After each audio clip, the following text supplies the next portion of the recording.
अस्सलामुअलैकुम। Welcome to MCPS online classes class 5th subject Hindi. आओ सीखे भाग 2।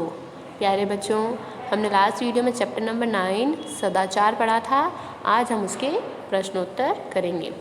प्रश्नोत्तर शुरू करने से पहले आज हम अभ्यास कार्य में शब्द अर्थ करेंगे। शब्द अर्थ बच्चों मैंने जब चैप्टर के साथ साथ ही लिखवाते गई थी, मतलब उनके मतलब बताती गई थी, लेकिन हमें ये वाले अपनी नोटबुक में करने हैं। जिसका पहला शब्द है सदाचार। सदाचार का मतलब मैं आपको बता चुकी हूँ बच्चों, सद प्लस आचार। सद मतलब सदा, हमेशा, हमेशा अच्छा व्यवहार करना। तो देखिए यहाँ लिखा हुआ है अच्छा व्यवहार या नैतिक आचरण। दूसरा है संयम। संयम का मतलब नियंत्रण, अपने आप पर कंट्रोल करना वाला नियंत्रण। सद्गुण, सद मतलब हमेशा, अच्छा, गुण। फिर है विचरण। विचरण का मतलब होता है घूमना फिरना। विपत्ति, विपत्ति का मतलब होता है संकट या परेशानी। ये थे हमारे शब्द अर्थ। उसके बाद बच्चों है हमारा उच्चारण के लिए। उच्चारण का मतलब होता है आपको वापस रिपीट करना है ना, मेरे पीछे पीछे बोलना है आपको। सद्गुण, सत्पुरुष, अखंड, संपर्क, विपत्तियाँ, परिस्थितियाँ, सर्वत्र, आदर्श, इज्जत, मनुष्य, शक्ति, सामर्थ्यवान। ये उच्चारण के लिए कुछ शब्द होते हैं बच्चों जिनको आपको पढ़ना होता है, ताकि जब आपको रीडिंग करना आ जाए तो कहीं भी आप अटकेंगे नहीं। ठीक है, आगे हम करेंगे सोचें और बताएं। सोचें और बताएं में हमारा सबसे पहला प्रश्न है बच्चों, सदाचार किसे कहते हैं। तो मैं आपको जब भी काम डालती हूँ तो क्या बोला जाता है, हमेशा नीट एंड क्लीन काम करना है, और एक प्रश्न का एक उत्तर जब ख़त्म हो जाता है तो आपको एक लाइन छोड़नी है। तो आप साफ सुथरे अच्छे अक्षरों में काम करेंगे, मात्राओं का ध्यान रखेंगे। तो शुरू करो मेरे साथ साथ नोटबुक में काम करना। पहला प्रश्न है सदाचार किसे कहते हैं। उत्तर दिया हुआ है बच्चों, समाज के नियमों के अनुकूल किए गए कार्य को सदाचार कहते हैं। समाज मैं आपको बता चुकी हूँ, हमारे आसपास जितने भी लोग हैं, हमारे परिवार हैं, रिश्तेदार हैं, पड़ोसी हैं, ये सब लोग मिलकर क्या बनाते हैं, हमारा समाज बनाते हैं। और मैं बता चुकी हूँ नियम क्या होते हैं। जैसे स्कूल के अंदर कुछ रूल्स होते हैं, वैसे ही समाज में रहने के कुछ रूल्स होते हैं, है ना। तो समाज के नियमों के अनुकूल किए गए कार्य को सदाचार कहते हैं। दूसरा प्रश्न है हमारा, विपत्ति में क्या करना चाहिए। विपत्ति का मतलब परेशानी आ जाए तो क्या करना चाहिए। उत्तर दिया हुआ है, विपत्ति में विचलित नहीं होना चाहिए और पूरी ताकत से उसका मुकाबला करना चाहिए। विचलित का मतलब क्या होता है, मतलब एकदम से सुस्त नहीं हो जाना चाहिए या घबरा नहीं जाना चाहिए, है ना, कि कोई परेशानी देखी हम घबरा गए, रोने धोने बैठ गए। हमें हमारी पूरी ताकत के साथ उसका मुकाबला करना, उसका सामना करना चाहिए। तीसरा प्रश्न है हमारा, सद्गुण से क्या तात्पर्य है। सद्गुण मतलब अच्छे गुण। उत्तर दिया हुआ है हमारा, व्यवहार में अच्छे गुणों का होना सद्गुण कहलाता है ना। हमारे बिहेव में अगर हम ये सारे अच्छे गुण जो हमने पढ़े हैं ना, दूसरों की मदद करना, किसी को कष्ट नहीं देना, हमेशा सच बोलना, जब ये हमारे व्यवहार में आ जाएंगे बच्चों तो उन्हें हम क्या कहेंगे, सद्गुण, मतलब अच्छे गुण, जिससे हमारी पहचान होती है ना। उसके बाद है बच्चों हमारा रिक्त स्थान। रिक्त स्थान भी देखिए क्या दिया हुआ है। पहला दिया हुआ है, मनुष्य एक डैश प्राणी है, समाज में रहकर वो कई तरह के कार्य करता है। तो मनुष्य कौन हो गए थे, हम लोग इंसान। इंसान कौन था, तो हमारे चैप्टर की पहली लाइन थी बच्चों, सामाजिक प्राणी हैं। तो हमारी पहले रिक्त स्थान में आ जाएगा सामाजिक प्राणी। दूसरा है, सदाचारी बनने के लिए डैश होना आवश्यक है। कैसा होना आवश्यक है, ईमानदार होना आवश्यक है। मैंने बताया था ना, सबसे पहले अगर हमारे में ईमानदारी होगी तो हम क्या करेंगे, हमेशा अच्छे गुण वाले व्यक्ति बनेंगे। फिर है हमारा सही उत्तर का क्रमाक्षर छाट कर हमें कहाँ लिखना है, कोष्टक में लिखना है। मतलब यहाँ पे 4 ऑप्शन दिए हुए हैं बच्चों, उनमें से कोई एक ऑप्शन जो राइट है वो हमें यहाँ लिखना है। पहला दिया हुआ है, उत्तम व्यक्ति के गुण क्या होते हैं, है ना। उत्तम मतलब अच्छे व्यक्ति के गुण। क दिया हुआ है, गुरुजनों का जो आदर करते हैं, है ना, बड़े जो हमारे टीचर हैं, शिक्षक हैं, उनका आदर करना। ख है मधुर बोलना, मतलब मीठी वाली बोलना।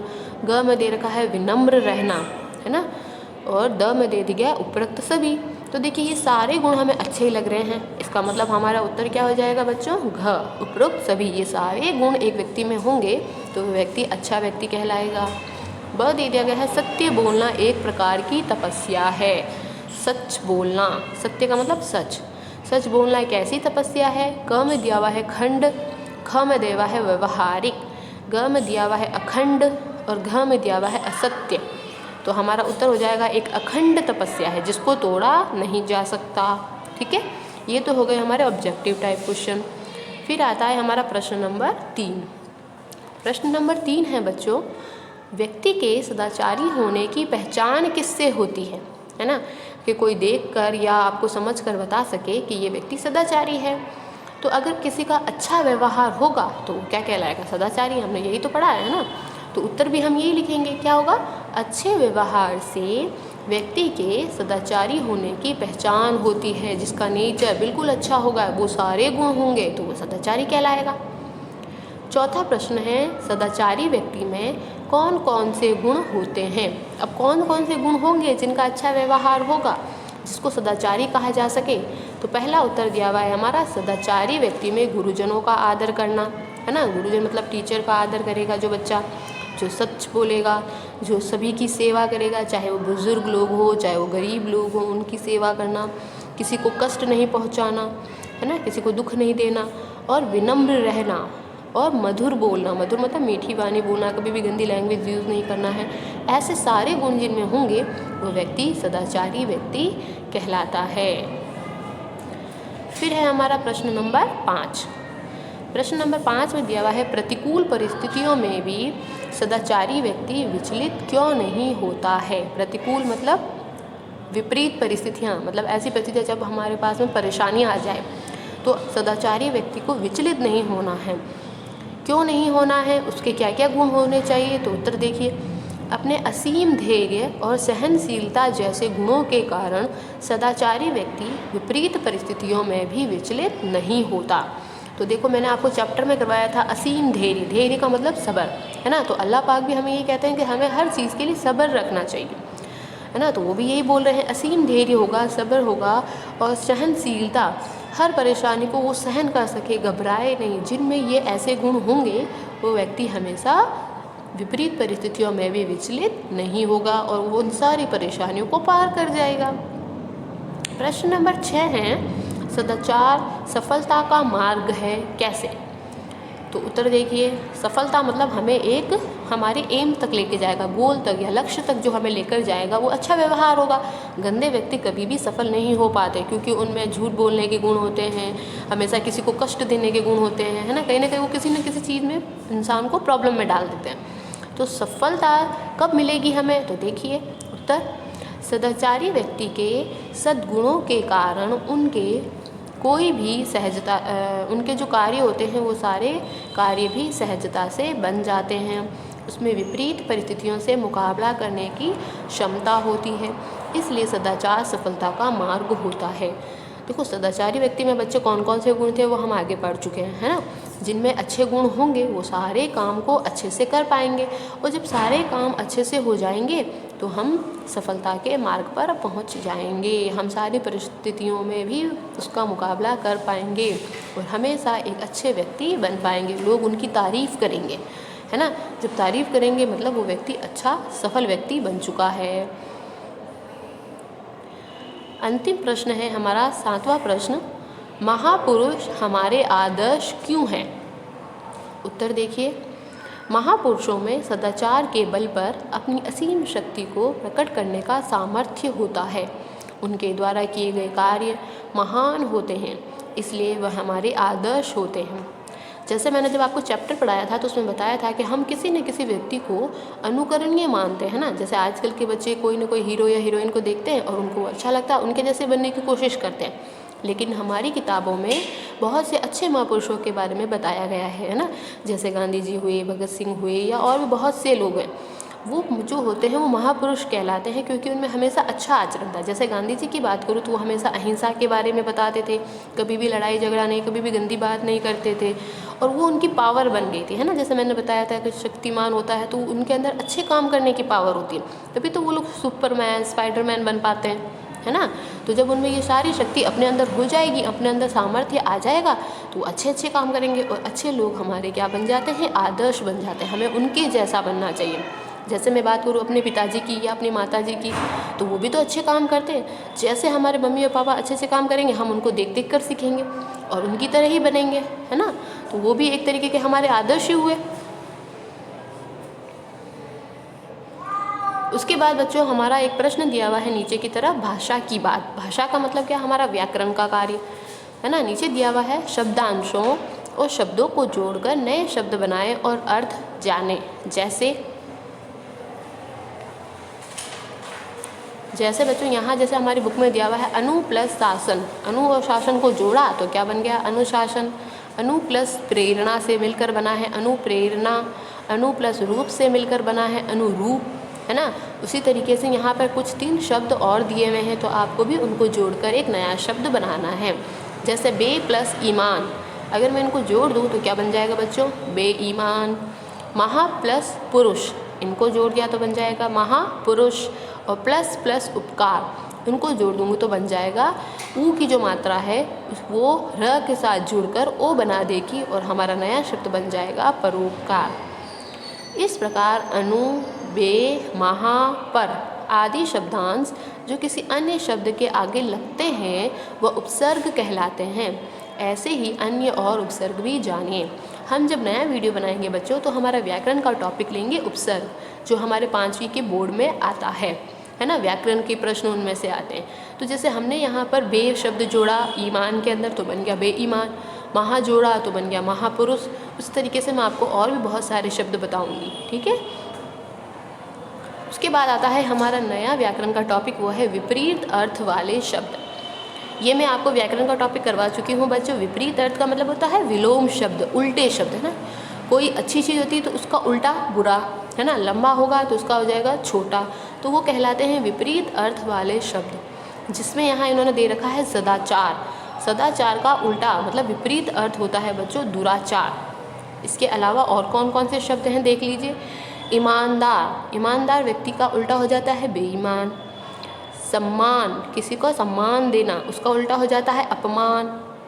निर्भय मतलब जिसको कभी डर नहीं लगता है, उसका उल्टा हो जाएगा डरपोक। अनुकूल, अनुकूल का मतलब उल्टा हो जाता है प्रतिकूल। और सद्गुण, सद्गुण मतलब अच्छे गुण, अच्छे गुण का उल्टा हो जाएगा बुरे गुण। बुरे गुणों को हिंदी में क्या कहा जाता है, दुर्गुण। द के नीचे छोटे ऊ की मात्रा है, ठीक है, और ग के नीचे भी छोटे ऊ की मात्रा है, तो ये क्या बन जाएगा, दुर्गुण, ठीक है। ये हो गए हमारे विपरीत अर्थ मतलब उल्टे शब्द, विलोम शब्द। अब एक प्रश्न और है बच्चों, वो है हमारा यह भी करें। यह भी करें में देखिए दिया हुआ है सदाचार के महत्व के ऊपर 5 वाक्य लिखिए। 5 वाक्य का मतलब क्या होता है, 5 लाइनें। तो ये आपको करना है, लेकिन फिर भी मैं यहाँ करके बता रही हूँ बच्चों। आपको ये अपनी नोटबुक में लिख लेना है और इसको अच्छे से याद कर लेना है, क्योंकि इस तरीके के प्रश्न भी हमारे बोर्ड के एग्ज़ाम में पूछे जाते हैं। कम से कम 3 या 4 प्रश्न ऐसे हो जाते हैं बच्चों जिनका उत्तर आपको खुद को अपने मन से देना होता है ना। तो अब हमने पूरा चैप्टर पढ़ा है, पूरे चैप्टर में जो भी आपको अच्छे 5 वाक्य लगे हैं सदाचार के ऊपर, उनको आपको यहाँ लिख देना है। जैसे मैंने लिखा है, समाज के नियमों के अनुरूप किया गया कार्य सदाचार होता है, तो सबसे पहले हमने उसकी परिभाषा लिख दी। दूसरा हो गया, सदाचार जीवन में सफलता का मार्ग है, अच्छे आचरण से हम सफल हो सकते हैं, है ना। थर्ड हो जाएगा हमारा, सदाचार व्यक्ति को विपत्तियों से मुकाबला करना सिखाता है। विपत्ति का मतलब परेशानी, है। तो अच्छा व्यक्ति हमेशा विपत्ति से मुकाबला करेगा, परेशानी से मुकाबला करेगा। चौथा है, सदाचार से व्यक्ति शीघ्र ही अपनी मंजिल तक पहुंच जाता है। अच्छे अच्छे काम करेगा, सफल होगा, और सफल होगा तो अपनी मंजिल तक पहुंचेगा, है ना। 5वां है, सदाचार व्यक्ति को महापुरुष बनाता है। अच्छे व्यक्ति हमेशा एक अच्छे महापुरुष या संत महात्मा बनते हैं, है ना, जिनके बारे में लोग बातचीत करते हैं। तो ये कुछ सदाचार से रिलेटेड कुछ 5 वाक्य हो गए थे। अंतिम प्रश्न जो है वो आपको खुद को करना है बच्चों। क्या करना है देखिए, किन्हीं 2 महापुरुषों के चित्रों को संकलित करें। संकलित का मतलब होता है इकट्ठा करें, मेरा संकलन में चिपकाएं। ऊपर आपको हेडिंग डाल देनी है मेरा संकलन अपनी नोटबुक में, और फिर आपको उन 2 महापुरुषों के चित्र नीचे पेस्ट कर देना है, मतलब चिपका देना है। और उनके बारे में अपने विचार लिखने हैं तथा विद्यालय में आयोजित बाल सभा और उत्सवों पर उनको सुनाना है। तो देखिए 2 फोटो यहाँ दे रखे हैं, आपको ऐसे ही ऊपर हेडिंग डाल देनी है मेरा संकलन।